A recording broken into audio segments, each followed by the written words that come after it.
Hello, boys and girls. Mrs. Clark here. Today in math, we are going to explore what it means to be a good partner. We're not together right now, so your partner is going to be someone at your house, someone that you are around, like a mom or a dad, a sister, a brother, a grandma, a grandpa, an aunt, an uncle, someone that you are around. That's who your partner is going to be. All right, I want to go ahead and discuss with you some ways to be a good partner. So let me go ahead and bring this up for you. All right, so when you work with a partner, and this is good to know for when we do come back to school, think about all the ways that you can be a good partner to who you are playing with at home right now. To be a good partner, number one, we want to practice being polite. Making sure that you are using kind words and treating each other with respect. Number two, you want to respond to your partner. When your partner asks you a question, make sure you answer them. When you ask a question, you want your partner to answer you as well. So to be a good partner, make sure you are polite, number one, and number two, you respond to your partner. Another way to be a good partner is to help each other. Sometimes we need help on certain things. If we don't know something, our partner might know the answer. So we try to help each other whenever we can. Okay. The fourth way to be a good partner is to take turns. We don't want to take all of the turns ourselves. So make sure that you are taking equal turns with your partner. You will be happy and your partner will be happy. Number five, we want to share. When we use objects in a game, when we are using a piece of paper, we want to make sure that we are sharing all of our materials. That's a good way to be a partner. Number six, we want to talk about problems. Maybe there's something that you are not understanding. Maybe there is something that your partner is not understanding. If you talk about it, there can be a better understanding. So make sure that you talk about the problems that you're having, and your partner will be able to help you. Number seven, you want to listen to your partner. Your partner might have some really important things to tell you, so make sure you listen very carefully to what your partner is saying. And number eight, make sure that you speak quietly. This one applies mostly for when we come back to the classroom. When you are at your house or the place that you're staying right now, you can use the voice that you are used to using. We're not in a big crowded room somewhere, so just make sure that you can hear your partner and your partner can hear you. If you follow all of these guidelines for being a great partner, you're going to have a wonderful time working with someone else. All right, so talking about being a good partner, what we want to do right now is we want to work with that partner that you have chosen. Maybe you haven't chosen your partner yet. Maybe it's your mom or your dad or your grandma or your grandpa, someone that you are around right now. So what I want you to do is choose one of those people. When you do, I want you to turn to your inside back cover of your Math Journal 1. Okay, let me show you what that looks like. It looks like this.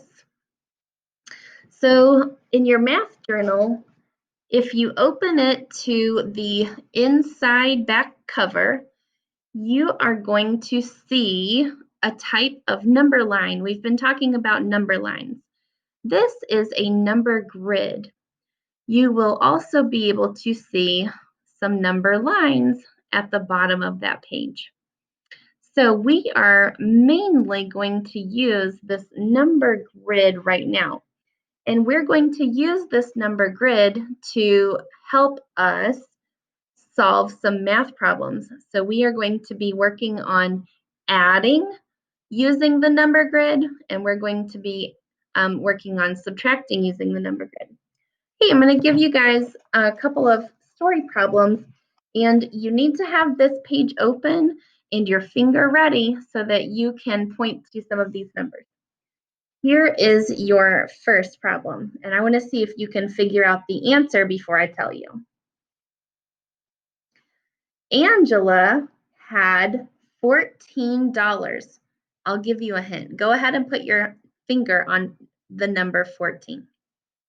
She earned $5 more. She's lucky. How much money does Angela have now? So think about that.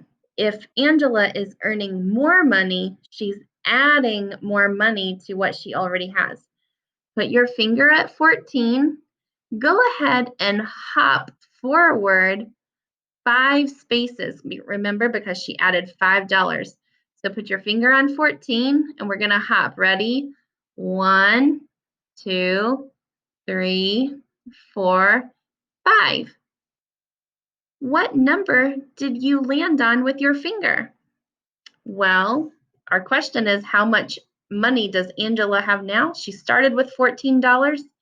Now she has, you're right, she has $19. Good job, boys and girls. You just used the number grid to help you add and solve a problem. Here are a couple more for you to try. Josie had 10 crayons. Go ahead and put your finger on number 10. While cleaning his room, he found 7 more crayons. How many crayons does Josie have now? We are going to use the number grid to add 7 onto the number 10. So start at number 10 with your finger. And when we hop for the first time, we're going to go down to number 11. So here we go. Ready? Start at 10. We're going to hop 7 more spaces. 1, 2, 3, 4, 5, 6, 7. Where did you end up? And how many crayons does Josie have? He has 17 crayons. That's the number you should have ended on. Good job. I knew you could do it. I'm going to give you one more problem. Melissa made 12 muffins for her party. Her friends ate 8 of the muffins. How many muffins did she have left? Did you hear what happened?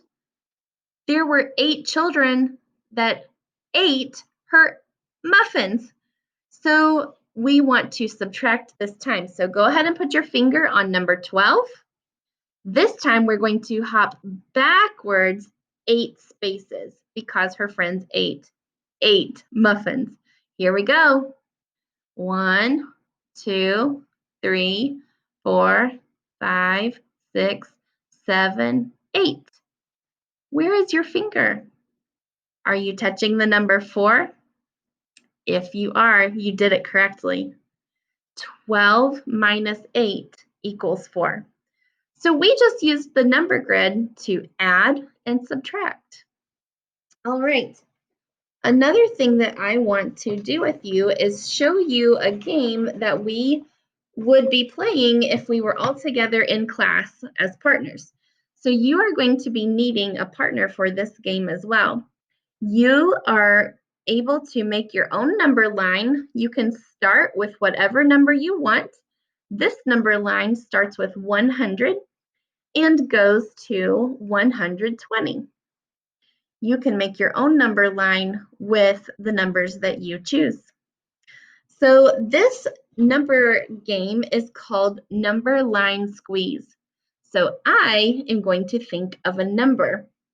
It could be any number on the number line. So I'm going to go ahead and think, oh, I know what my number is. So one person, my partner might say, is your number 109? And I will say, no, my number is higher than 109. So I'm going to take a marker or a penny or something like that.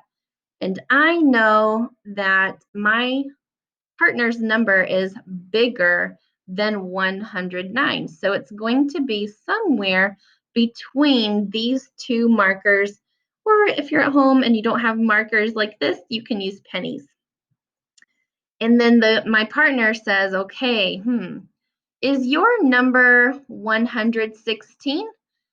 And I would say, no, my number is less than 116.